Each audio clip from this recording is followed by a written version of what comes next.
O segredo real. A princesa silenciosa, que era dona do chão que o marido pisava. Ele acreditou que ela não era ninguém. Pensou que era apenas uma garota pobre e quieta, que ele havia resgatado de uma vida de miséria. Roberto Soares, um executivo de alto nível em São Paulo, entrou naquele tribunal com um sorriso de superioridade, seu terno de grife e sua amante rindo na última fila. Ele estava pronto para destroçar sua esposa Isadora, para deixá-la absolutamente sem nada além da roupa do corpo. Mas Roberto fez um cálculo fatal. Ele não investigou o passado dela. Ele não sabia que a mulher que ele chamava de parasita não era pobre de forma alguma. De fato, ela era a dona do exato chão que ele pisava. Quando as portas do tribunal se abriram e a guarda real entrou, o sorriso de Roberto não apenas desapareceu, ele se estilhaçou. Esta é a história do karma de divórcio mais brutal da história. Você não vai acreditar como termina. Parte 1. O frio do tribunal e o desprezo do rei. As pesadas portas de carvalho do Tribunal de Justiça de São Paulo se abriram com um gemido que pareceu replicar a miséria de cada alma ali dentro. Era 14 de outubro, uma terça-feira chuvosa, que transformava o skyline paulistano em um borrão de tons de carvão e aço. Mas dentro da sala 304, a atmosfera era elétrica, embora completamente unilateral. Roberto Soares entrou como se fosse o dono do edifício. Aos 42 anos, Roberto era a imagem do sucesso moderno brasileiro. Era o vice-presidente sênior da Soares & Finch, uma private equity especializada em aquisições hostis. Tinha o maxilar de uma estrela de cinema, os olhos azuis frios de um tubarão e um terno brownie feito sob medida que custava mais do que os carros da maioria das pessoas. Ele verificou seu Rolex, um Daytona de platina, e sorriu com arrogância. Hoje era o dia. Hoje ele finalmente se livraria do peso morto. Esse peso morto em sua mente era sua esposa de 6 anos, Isadora. Sentado na mesa do requerente, Roberto inclinou-se para seu advogado, Marcos Mendes. Mendes era conhecido na cidade como o açougueiro. Ele não apenas ganhava divórcios, ele aniquilava a oposição. Ela já chegou? Sussurrou Roberto, batendo sua caneta stylograph na mesa de mogno. Está lá fora, respondeu Mendes, sua voz um ronronar grave. Está tentando fazer com que o defensor público entenda a papelada. É patético, na verdade. Roberto, isso vai ser um massacre. Temos a ocultação de bens perfeitamente estruturada. Ela terá sorte se sair com uma passagem de ônibus. Roberto soltou uma risada sombria. Bom, ela não trouxe nada para este casamento e não levará nada. Quero que volte para aquele estúdio no Paris, onde a encontrei. Ela é chata, Marcos. É sem graça. Não tem ambição. Eu preciso de uma mulher que esteja no meu nível. Ele lançou um olhar para os fundos do tribunal. Lá, sentada na segunda fila, fingindo parecer solene, mas falhando miseravelmente, estava Jéssica Valente. Jéssica tinha 24 anos, uma influencer de estilo de vida low profile, com mega hair loiro, lábios que haviam visitado os melhores cirurgiões do Brasil e uma fome insaciável pelo cartão de crédito de Roberto. Jéssica piscou para Roberto e fez um pequeno aceno sedutor, mandando um beijo discreto. Ela usava um vestido preto justo que era completamente inapropriado para o tribunal, mas Roberto adorava. Era o troféu que ele sentia que merecia. Ordem! Todos de pé! Bradou o oficial de justiça. O juiz Antônio Calvetti entrou. Era um jurista direto, com reputação de odiar quem perdia tempo. Ele se sentou e ajustou os óculos. Processo número 492. Soares contra Soares. Advogados, apresentem suas comparecências. Ei, Marcos Mendes, pelo requerente! Roberto Soares, meritíssimo! Mendes trovejou, exalando confiança. Arthur Paiva pela requerida, a senhora Isadora Soares. Uma voz suave e trêmula veio do outro lado. Roberto revirou os olhos. Isadora havia entrado. Ela parecia exatamente como Roberto a descrevia para seus amigos, sem graça. Ela usava um cardigã de lã cinza, 2 tamanhos maior, uma saia preta simples e sapatos baixos sensatos. Seu cabelo castanho estava preso em um coque bagunçado e frouxo, e ela não usava maquiagem. Ela manteve a cabeça baixa, agarrada a uma pasta de couro desgastada. Para o mundo exterior, ela parecia uma mulher derrotada antes mesmo da luta ter começado. Parecia uma mulher que havia sido esmagada pelo peso do sucesso do marido, Arthur Paiva. Seu advogado também não inspirava muita confiança. Era um homem idoso, talvez com 70 anos, com um terno amarrotado e uma pasta que parecia ter sobrevivido a uma guerra. Ele tateou seus papéis, deixando cair uma caneta ao se levantar. Roberto bufou audivelmente. Jéssica soltou uma risada na parte de trás. Senhor Mendes, prossiga, disse o juiz Calvete, já parecendo entediado. Meritíssimo! Mendes começou a passear pela sala. Estamos aqui para demonstrar que este casamento está irremediavelmente rompido devido à completa falta de contribuição da requerida. Meu cliente, o Sr. Soares, é um titã da indústria. Ele construiu um império. A senhora Soares, por outro lado, não trabalhou um dia nos últimos 6 anos. Fica em casa, não contribui em nada para as finanças domésticas e agora tem a audácia de exigir pensão alimentícia. Mendes fez uma pausa para um efeito dramático, apontando um dedo acusador para Isadora, que olhava para suas mãos.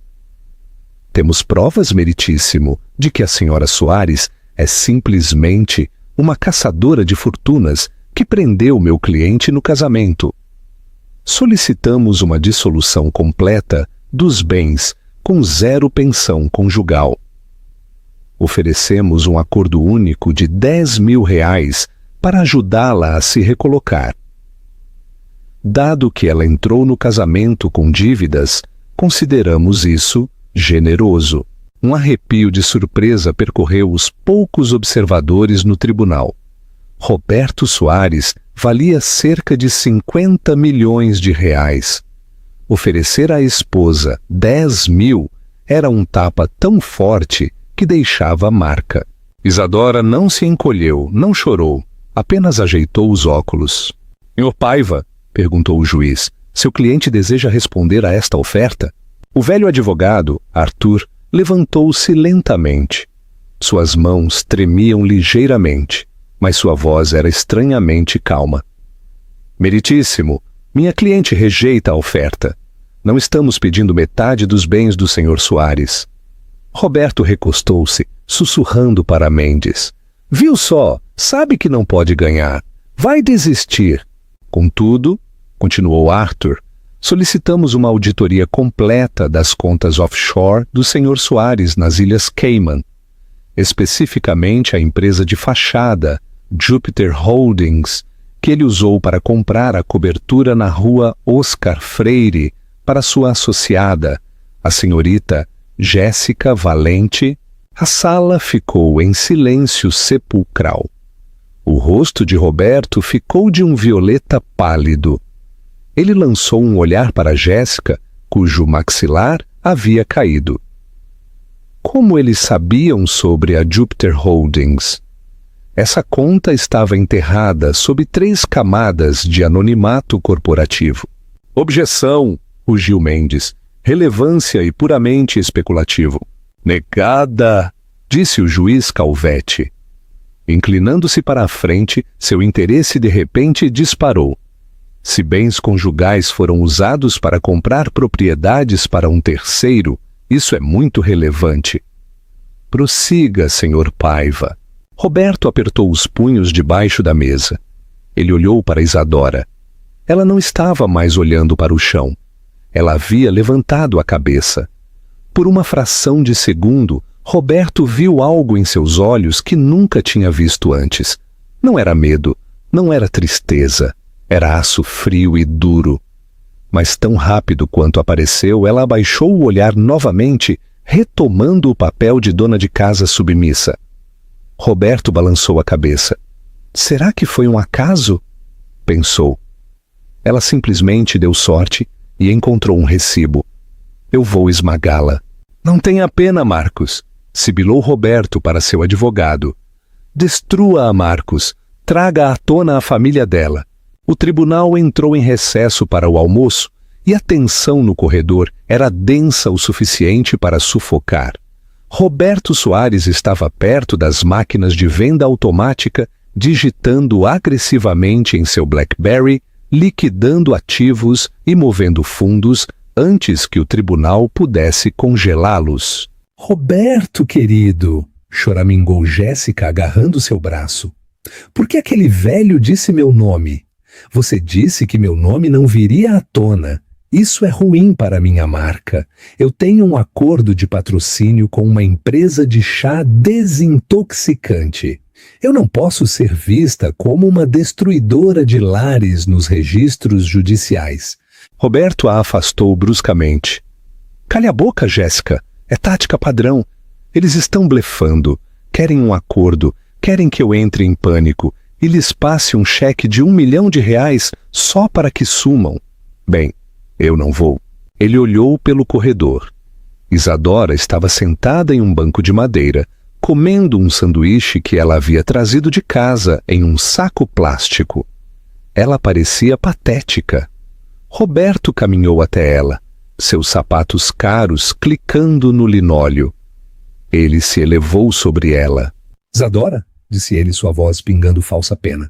Ela olhou para cima, mastigando lentamente. Roberto, olhe para você. Ele zombou, comendo um sanduíche de mortadela em um tribunal. É assim que você realmente quer sair? Você está se envergonhando. Você está me envergonhando. Estou apenas almoçando, Roberto, disse ela suavemente. Pegue os R$10 mil, sibilou ele, inclinando-se para que mais ninguém pudesse ouvir. Pegue os 10 mil e suma, porque se voltarmos lá, Marcos vai trazer à tona seu passado. Vamos falar sobre como eu te encontrei trabalhando como garçonete naquele bar de Santa Cecília. Vamos falar sobre como você não tem família, nem diploma, nem pedigree. Você é uma ninguém, Isadora. Eu te fiz e eu posso te quebrar. Isadora parou de mastigar. Ela cuidadosamente embrulhou o resto do sanduíche no plástico e o colocou de volta na bolsa. Ela se levantou. Mesmo com seus sapatos baixos, ela se portou com uma postura surpreendentemente majestosa. Você não me encontrou em um bar de Santa Cecília, Roberto, disse sua voz calma e comedida. Você me encontrou em um clube de jazz. Eu não era garçonete. Estava ajudando o dono, que era amigo. É a mesma coisa. Roberto acenou com a mão em desdém. Você era pobre. Você tinha buracos nos sapatos. Eu gostava daqueles sapatos, disse ela simplesmente. Roberto, vou lhe dar uma chance. Pare com isso. Pare com as mentiras. Admita a infidelidade. Aceite uma divisão justa dos bens adquiridos durante o casamento. E vamos terminar isso em silêncio. Eu não quero seus milhões. Eu só quero o que é justo. Roberto soltou uma risada áspera e seca. Justo é o que eu digo que é. Você quer uma guerra? Você a tem. Vou me certificar de que você nem consiga um emprego limpando banheiros nesta cidade quando eu terminar com você. Ele se virou e caminhou de volta para Jéssica, que estava ocupada retocando a maquiagem com a câmera do telefone. O que ela disse? Perguntou Jéssica. Ela tentou implorar, mentiu Roberto. Sabe que está acabada. Parte 2. A revelação real e a gaiola de ouro. De volta à sala do tribunal, a atmosfera havia mudado. O juiz Calvete parecia aborrecido. A descoberta do apartamento oculto para a amante o havia irritado. Ele não gostava de mentirosos. Sr. Mendes, pode continuar com seus argumentos iniciais, disse o juiz. Marcos Mendes se levantou abotoando o paletó. Ele deu a Isadora um sorriso predatório. Meritíssimo, para entender por que a requerida não merece nada, devemos examinar seu caráter. Ela alega ser uma esposa solidária. No entanto, por 6 anos, ela se recusou a comparecer às galas da empresa. Recusa-se a viajar com o Sr. Soares para importantes reuniões de negócios em Paris e Milão. Ela o isola. É antissocial e inculta. Mendes pegou um documento. Além disso, realizamos uma verificação de antecedentes da Sra. Soares. Devo dizer, Isadora Silva. Parece que a Sra. Soares não tem certidão de nascimento no Brasil. Ela alega ser de uma pequena cidade na Europa, mas não há registros de que ela tenha se formado na universidade que disse ter frequentado. É uma fraude, meritíssimo, uma vadia que se agarrou a um brasileiro rico. O advogado de Isadora, Arthur, não objetou. Ele apenas se sentou polindo os óculos com um lenço. É uma mulher sem história, continuou Mendes, a voz subindo. Uma mulher sem posição. Ela não traz nada para a mesa, exceto engano.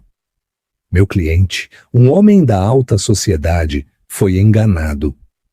Pedimos ao tribunal que anule este casamento por motivo de fraude, deixando-a absolutamente sem nada. Roberto sorriu com presunção. Este era o golpe de misericórdia. Anulação significava que ela nem seria uma divorciada. Seria uma estranha. O juiz olhou para Isadora. Senhora Soares, seu advogado pode responder. Arthur Paiva se levantou. Ele não olhou para suas anotações, olhou diretamente para Roberto. Minha cliente. Arthur começou, sua voz de repente perdendo o tremor, ressoando com um barítono profundo e potente.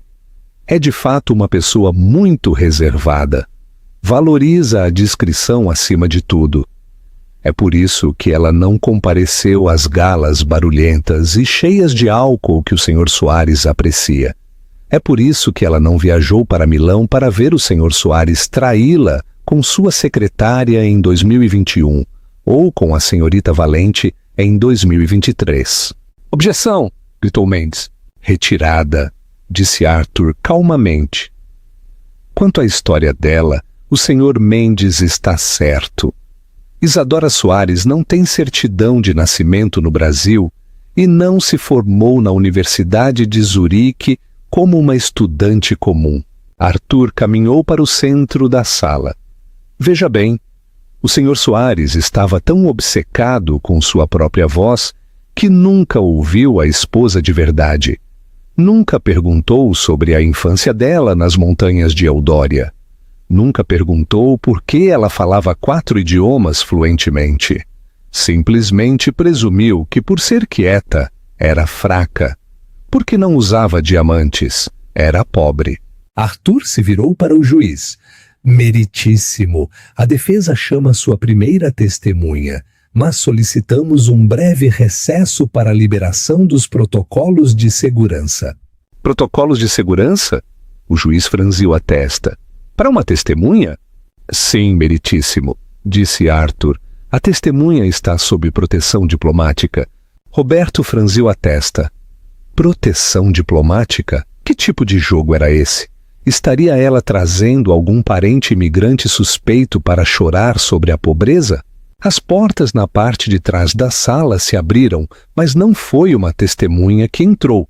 2 homens de terno escuro com fones de ouvido entraram primeiro, inspecionando a sala.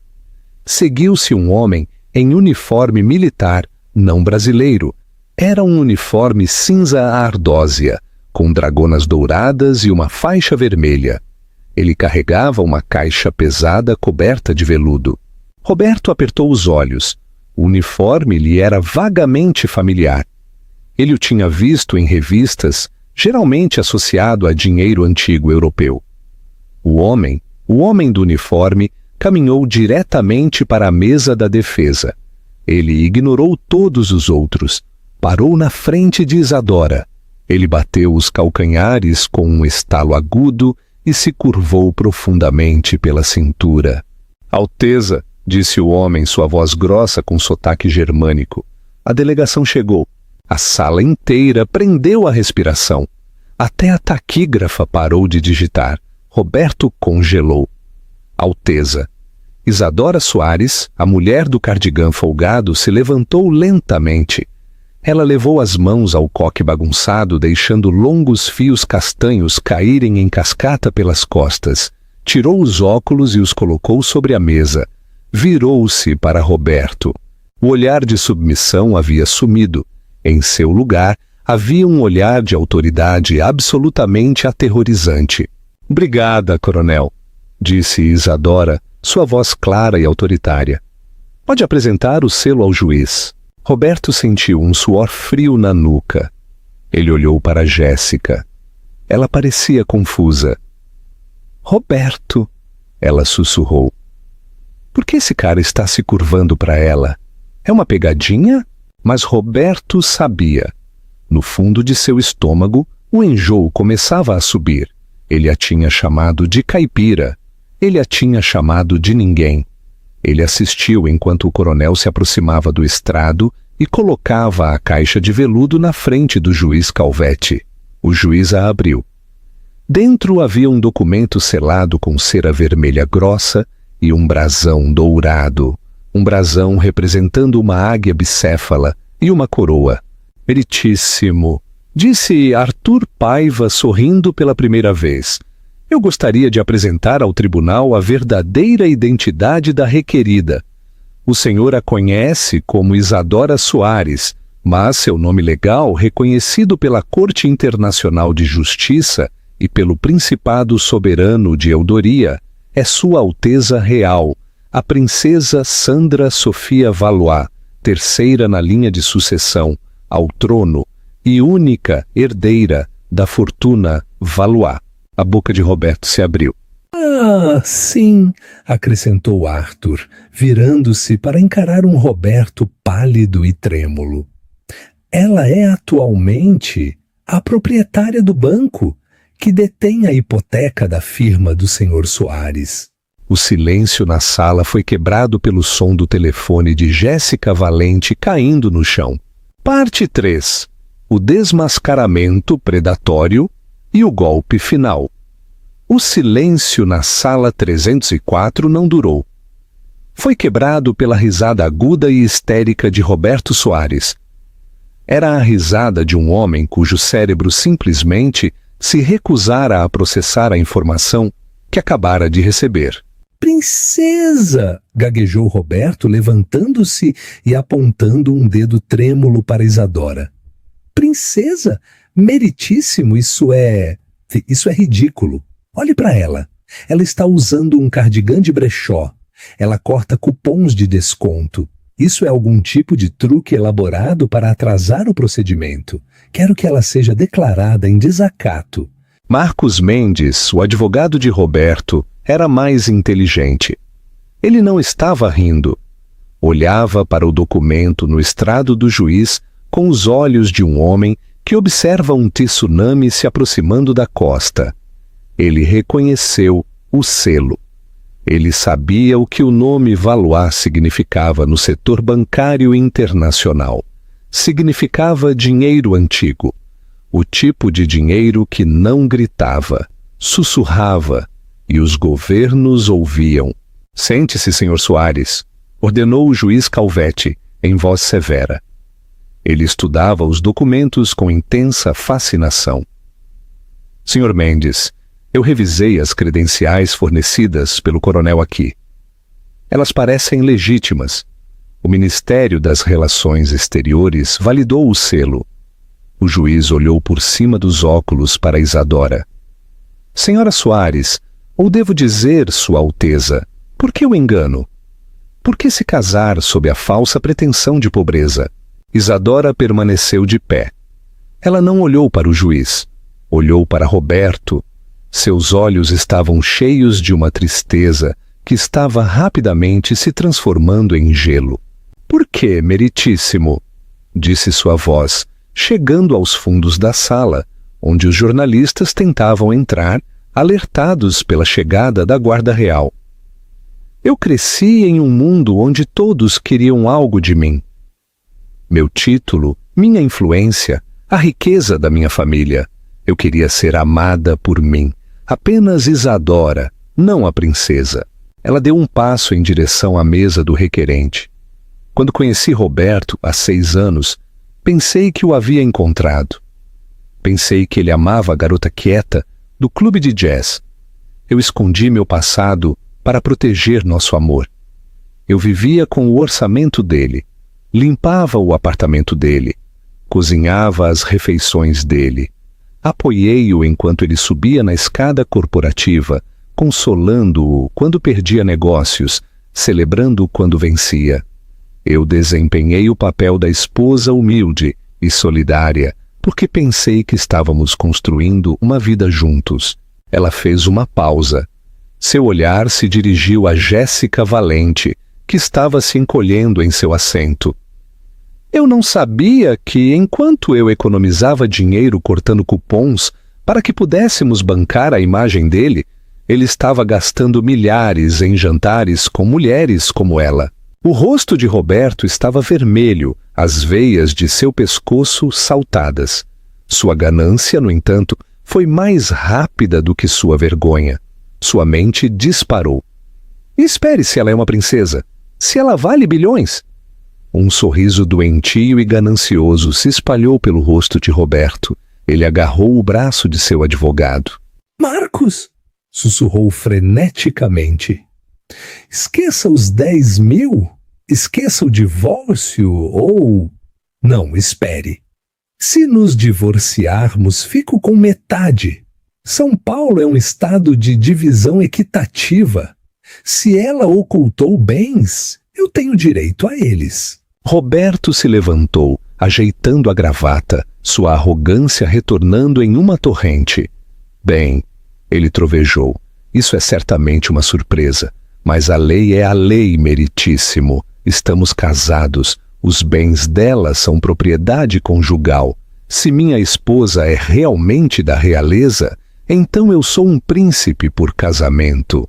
E se vamos nos divorciar, tenho direito a 50% da fortuna Valois para manter o estilo de vida ao qual eu deveria ter me acostumado se ela não tivesse me enganado. Eu quero metade, gritou Roberto batendo a mão na mesa. Eu quero metade do banco, metade da fortuna, metade de tudo.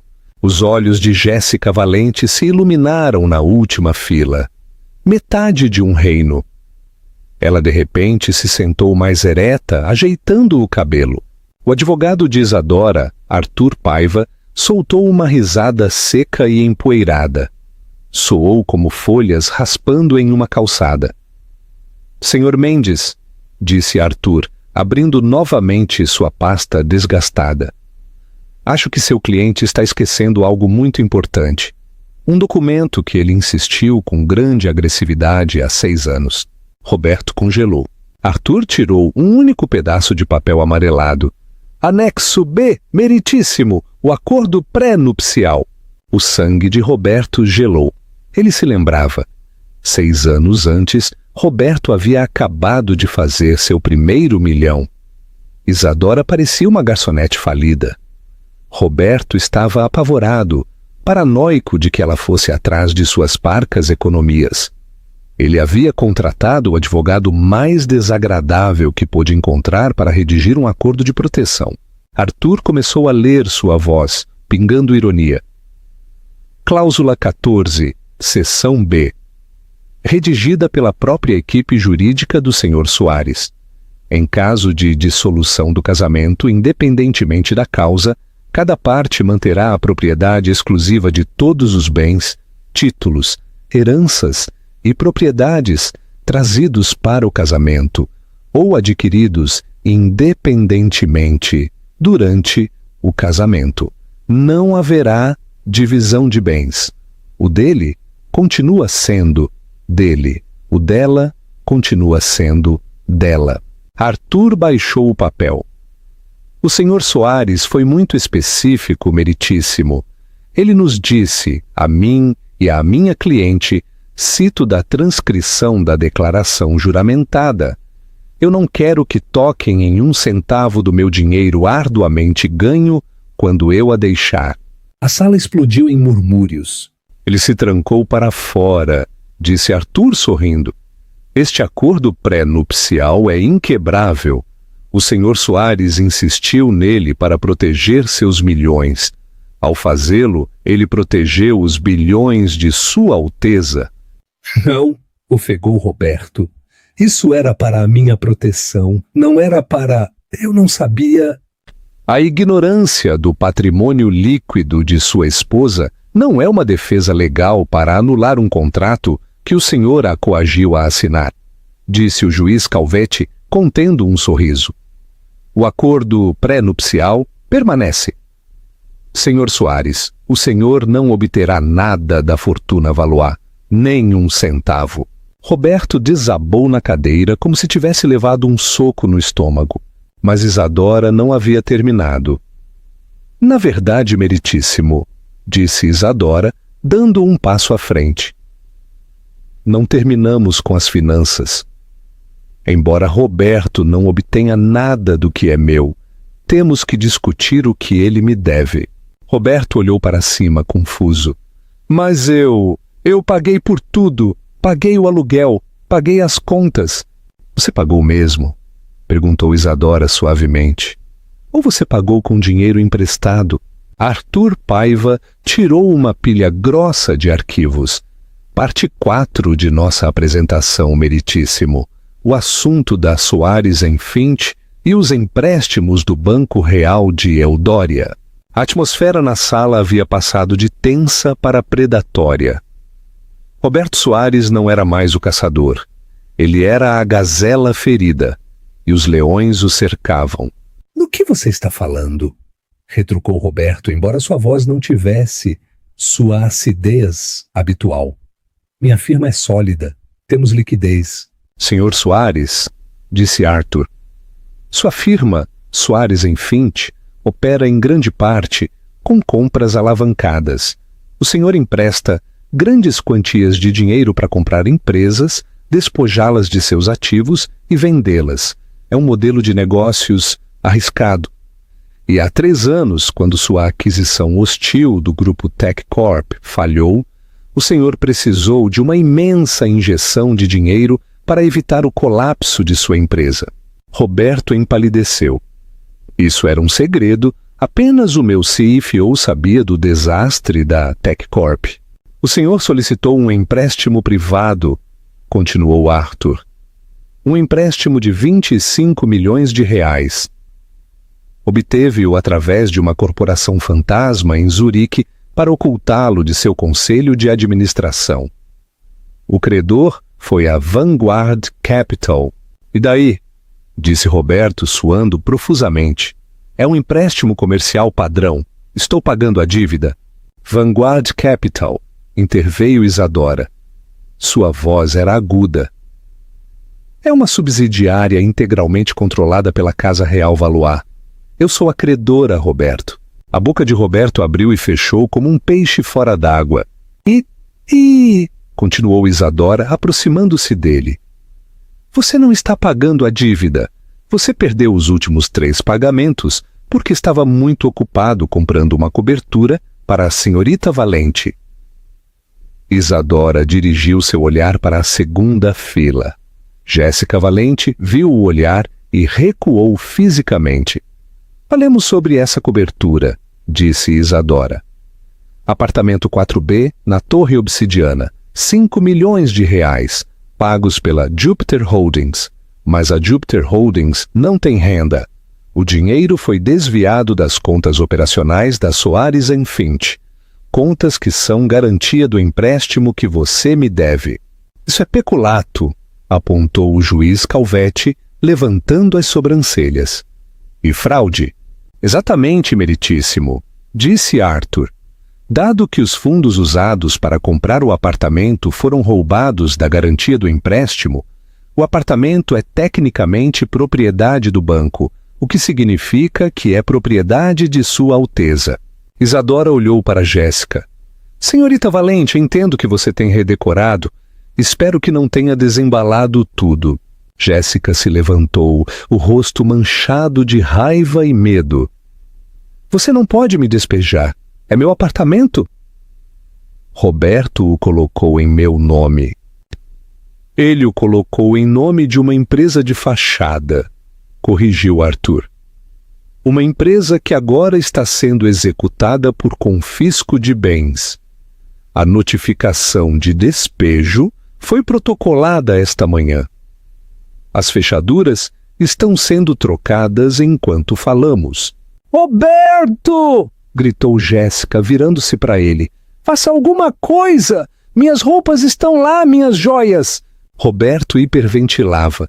Isadora, por favor, gaguejou. Vamos ser razoáveis. Podemos resolver isso. Eu não sabia. Se eu soubesse quem você era, se eu soubesse...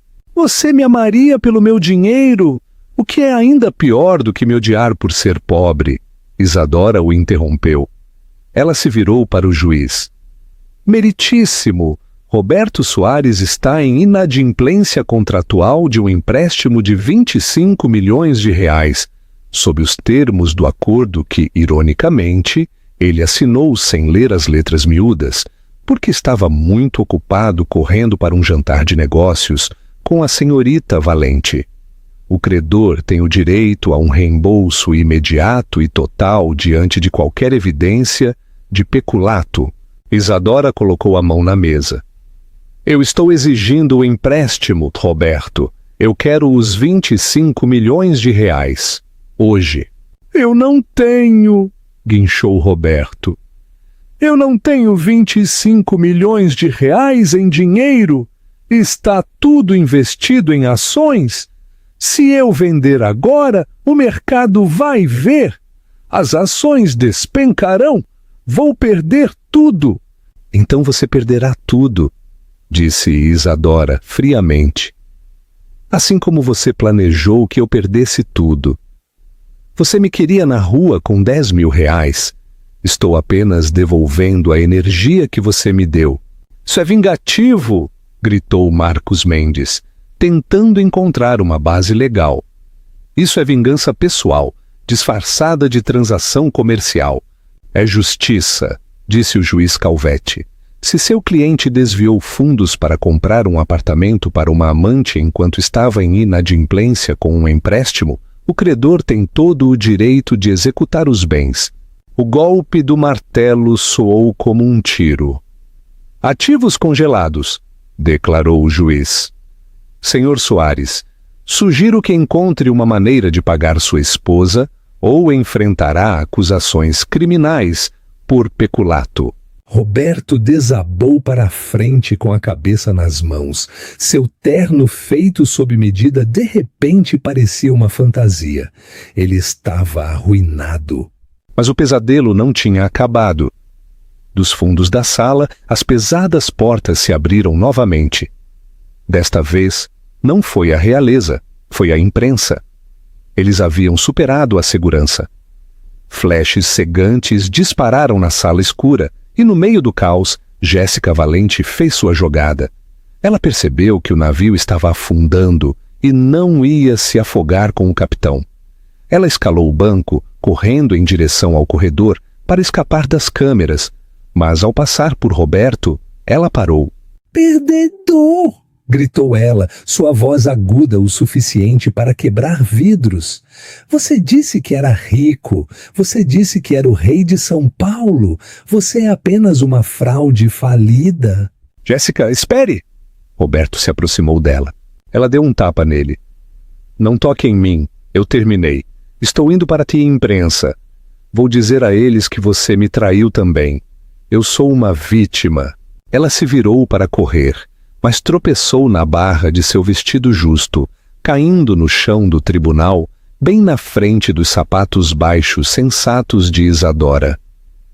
Isadora olhou para a mulher que a havia atormentado com mensagens de texto e fotos durante o último ano. Ela não sorriu com desdém. Ela não riu. Apenas a contornou como se contorna uma poça de água suja. Meritíssimo, disse Isadora, sua voz cortando o barulho. Eu tenho mais um pedido em relação à custódia, não de crianças, já que não temos nenhuma, mas do cachorro. A cabeça de Roberto se levantou. Buster, você não pode levar o Buster.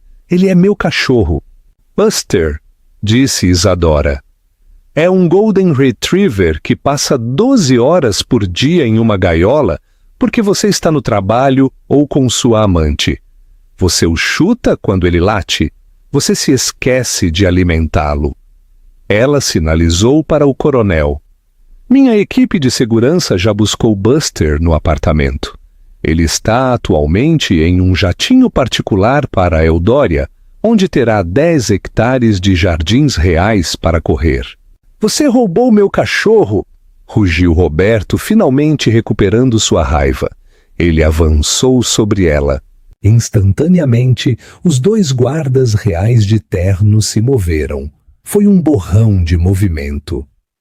Antes que Roberto pudesse chegar a 1 metro de Isadora, ele estava de bruços no chão de parquete, com o braço torcido nas costas, um joelho pressionado contra sua coluna. Agressão a uma dignitária real, declarou o coronel calmamente. Isso é um crime grave, senhor Soares, e dado que envolve um diplomata estrangeiro, agora é um crime federal. Roberto gemeu, o rosto colado ao chão. Vendo os saltos altos de Jéssica Valente enquanto ela fugia da sala, Isadora olhou para ele.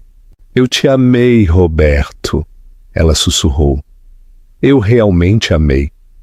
Mas você matou esse amor dia após dia, mentira após mentira. Você queria um troféu. Você perdeu o único prêmio real que teve. Ela se virou para o advogado. Senhor Paiva, vamos encerrar isso, mas enquanto os guardas levantavam Roberto, um homem de terno frenético invadiu as portas. Era o CFO da Soares Finch. Senhor Soares! Gritou o CFO, ignorando o juiz e os guardas. Senhor Soares, a notícia! Saiu a público a notícia de que o Banco Real reivindicou o empréstimo. As ações estão despencando. O Conselho está realizando uma reunião de emergência. Estão votando para destituí-lo como CEO. Os olhos de Roberto se arregalaram. Não era apenas o dinheiro, era sua identidade, seu emprego, seu título. Não, ele choramingou. Isadora parou na porta. Olhou para trás. Ah, disse ela, esqueci de mencionar. Eu comprei a maioria das ações da Soares Finch esta manhã. Eu sou a nova presidente do conselho. E Roberto, você está demitido. Parte 4. A última queda e o desaparecimento dos troféus. A transição da atmosfera luxuosa e climatizada da sala do tribunal para o caos da calçada em frente ao Tribunal de Justiça de São Paulo foi desconcertante. Roberto Soares não saiu andando. Ele foi escoltado. Os agentes federais que o haviam assumido não eram os seguranças corporativos amigáveis que ele estava acostumado a intimidar em seu prédio de escritórios. Eram agentes da Promotoria da Justiça Federal, o escritório de promotores mais agressivo do Brasil, conhecido por devorar lobos de Wall Street no café da manhã. Mãos na cabeça, cuidado com a cabeça. Latido um agente enquanto empurravam Roberto para um SUV descaracterizado. As luzes piscantes das câmeras de imprensa eram cegantes. Era um circo midiático. A história havia vazado instantaneamente. Princesa bilionária do Zero Destrói Trapaceiro da Paulista. Era o tipo de manchete que vendia jornais, e os paparazzi estavam em frenesi. Roberto! Roberto! Gritou um repórter da Folha, empurrando um microfone para a janela enquanto a porta do carro batia. É verdade que o senhor roubou dinheiro para comprar um apartamento para uma amante? Como é ser demitido pela sua própria esposa? Roberto não respondeu. Não conseguia. Estava hiperventilando na parte de trás do carro. Seus pulsos estavam algemados tão apertado que o metal mordia sua pele. Ele olhou para seu Rolex Daytona de platina. Eu vou tirar isso, disse o agente sentado ao lado dele, estendendo a mão. O quê? Balbuciou Roberto. Não, isso é propriedade pessoal, o acordo pré-nupcial. O acordo pré-nupcial cobre bens civis em um divórcio? Isso é uma apreensão federal para uma investigação criminal por fraude e peculato, disse o agente, a voz desprovida de simpatia. Ganhos do crime. Entregue. Roberto assistiu, tremendo, enquanto o agente desabotoava o relógio, o símbolo de seu status, a primeira grande compra que ele havia feito quando se tornou VIP, e o deixava cair em um saco plástico para provas. Pousou com um baque seco.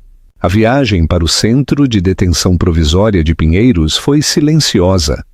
Esta não era a prisão clube de campo que ele havia brincado com seus amigos das finanças. É aqui que encarceravam criminosos violentos e traficantes de drogas. Enquanto Roberto era fichado, despojado de seu terno Brioni e forçado a vestir um macacão laranja rígido que cheirava levemente a mofo e sabão em pó industrial, a realidade de sua situação começou a se instalar. Ele não era mais Roberto Soares, o senhor do universo.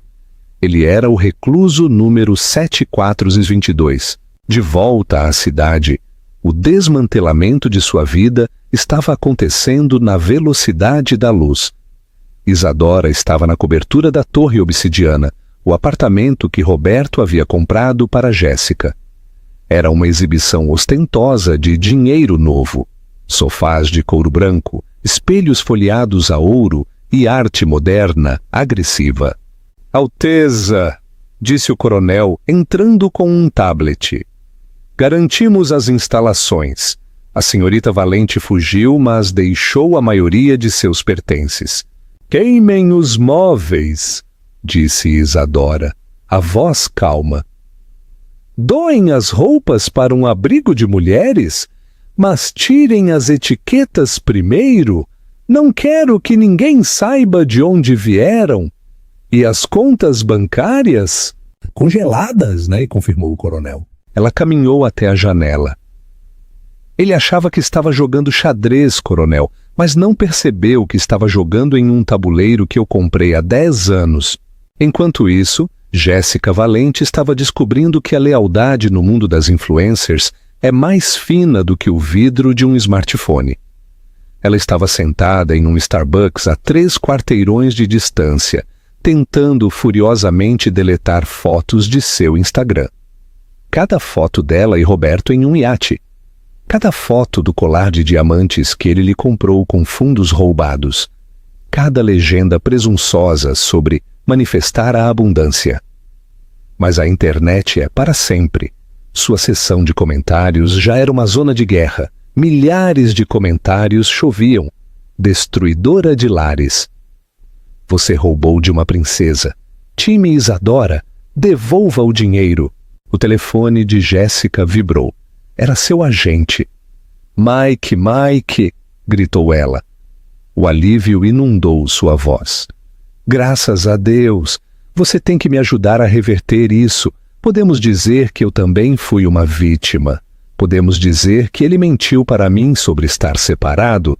Podemos fazer uma entrevista exclusiva com a Fátima Bernardes. Jéssica, disse Mike, sua voz fria, a agência está te demitindo com efeito imediato. O quê? Guinchou Jéssica, fazendo com que os clientes do café se virassem para encará-la. Você não pode me demitir. Eu tenho um contrato. O acordo do chá desintoxicante. A empresa de chá acabou de ligar, disse Mike.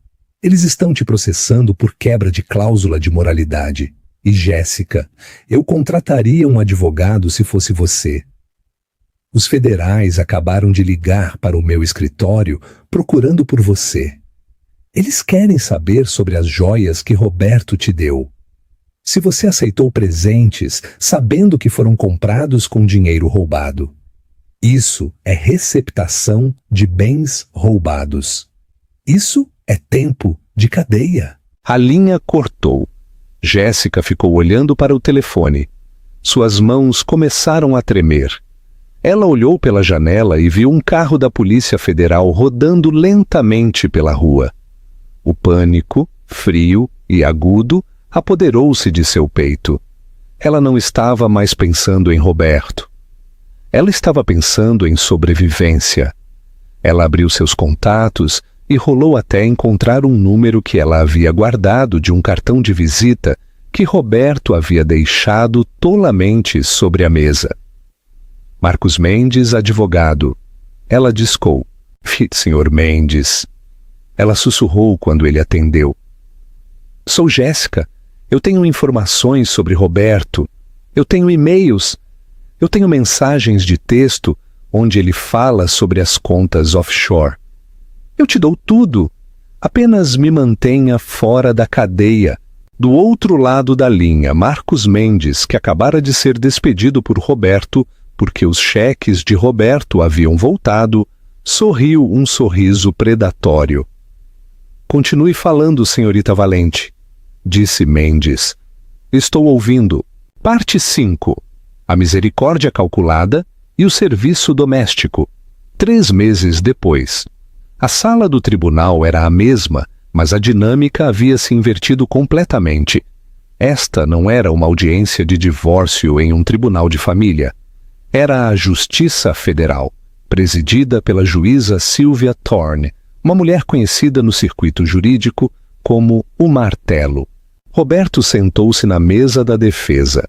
Ele havia perdido 10 quilos. Seu cabelo, geralmente tingido e penteado, estava grisalho nas raízes e estava caindo. O macacão laranja pendia de seu corpo. Não havia uma equipe jurídica de alto poder ao seu redor.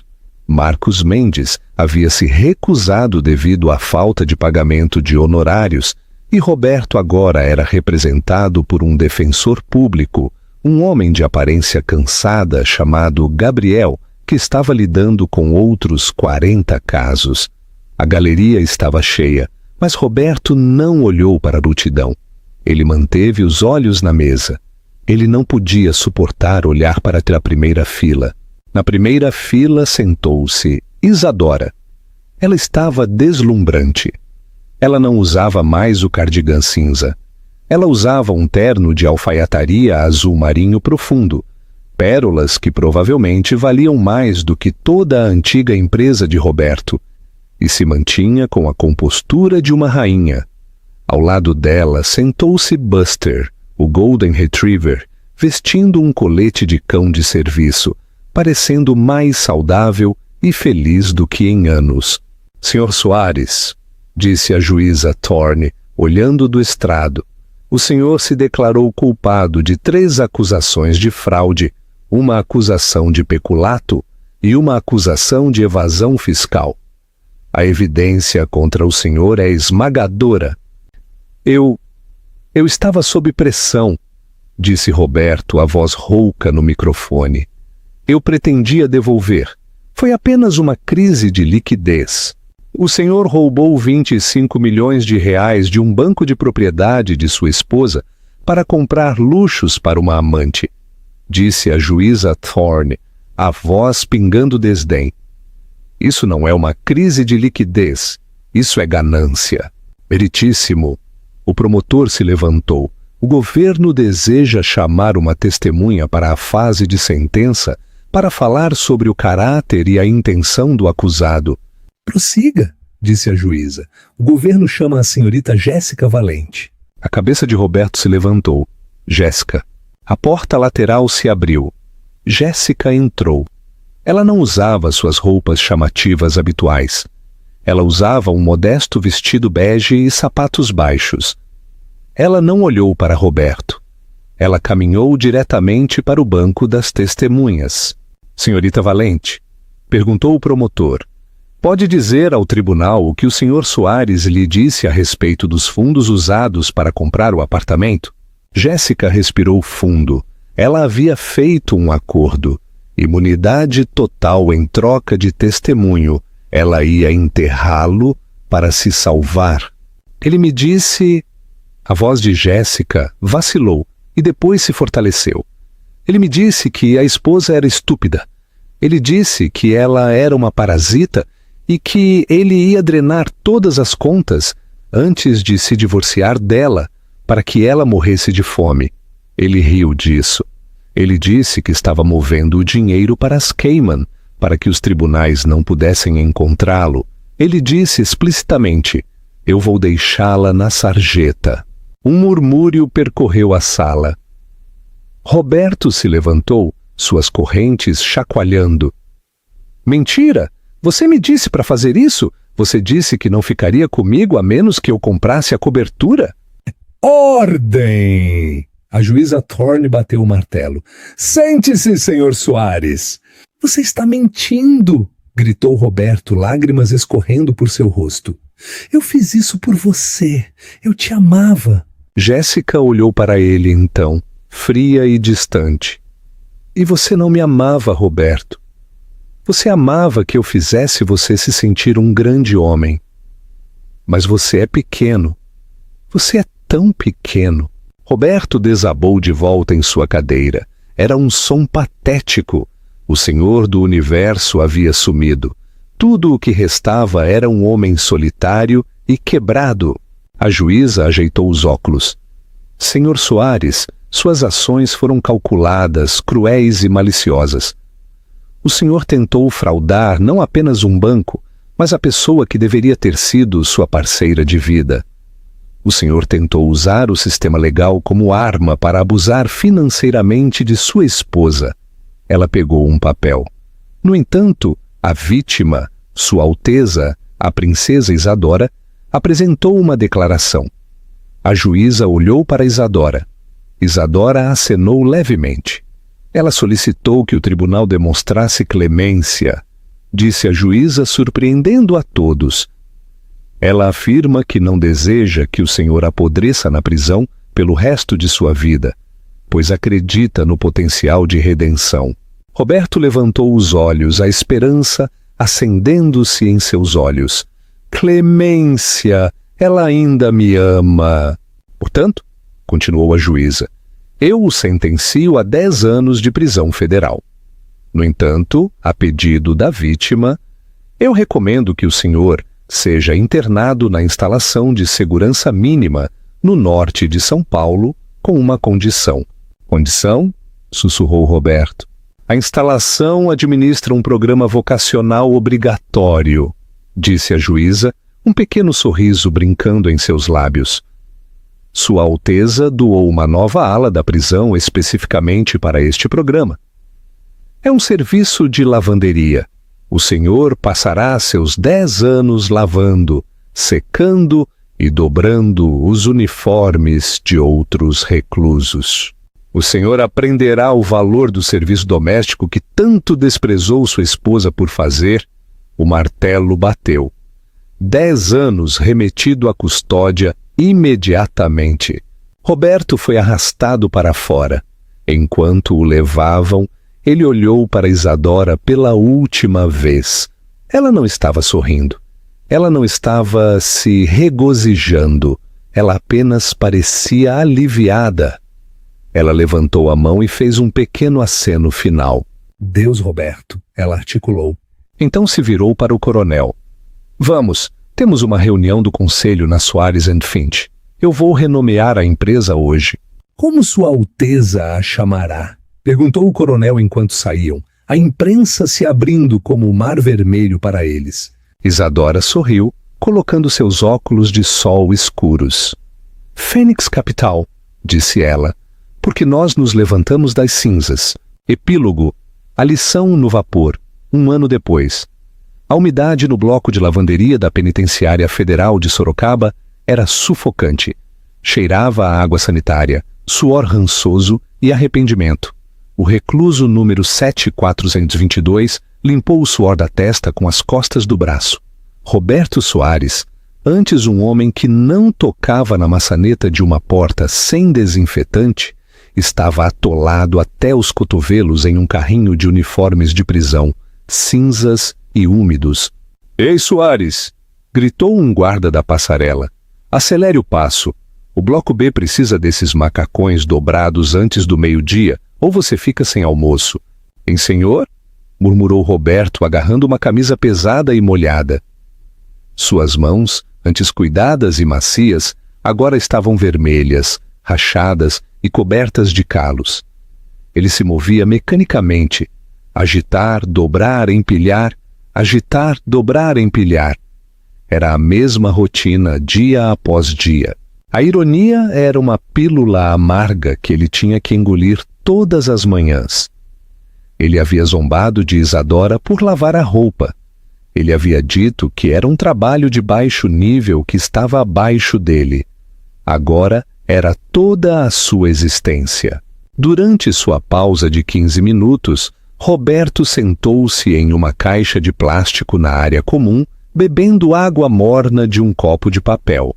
Uma pequena televisão estava montada no canto, geralmente transmitindo reprises de esportes, mas hoje o canal estava sintonizado em uma rede nacional de notícias de negócios.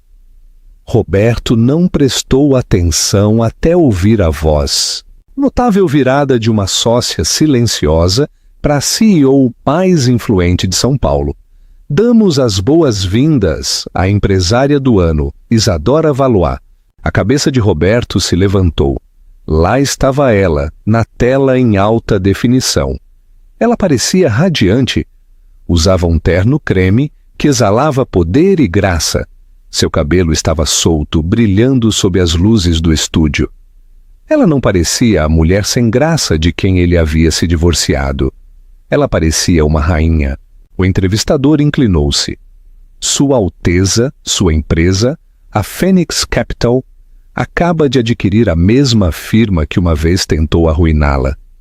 O senhor transformou uma empresa de empréstimos predatória e falida em uma massiva organização sem fins lucrativos que ajuda famílias de baixa renda a comprar suas primeiras casas. Por quê?" Isadora sorriu.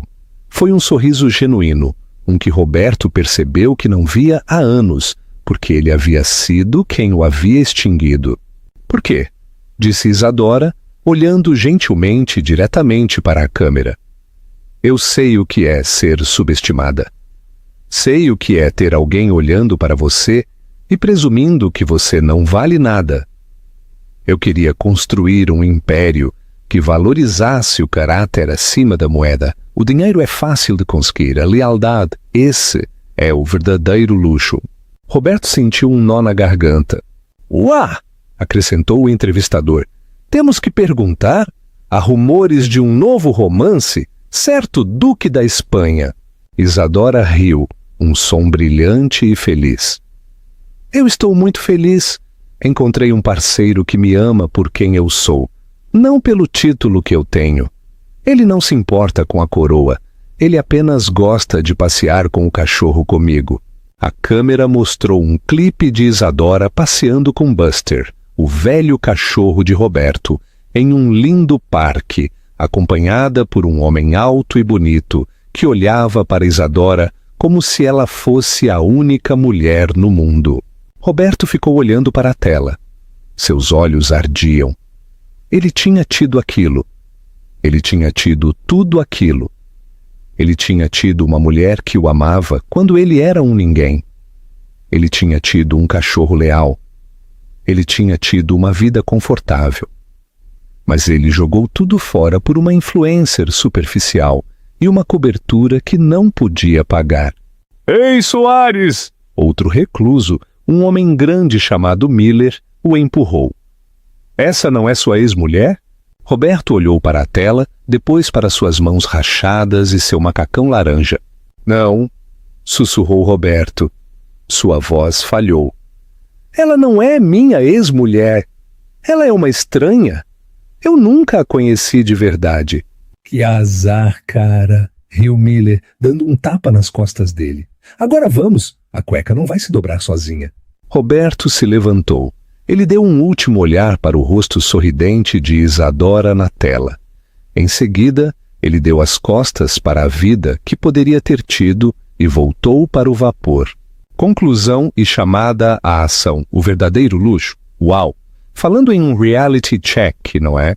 Roberto pensou que estava jogando xadrez, mas ele nem percebeu que era apenas um peão em um jogo que Isadora possuía desde o início.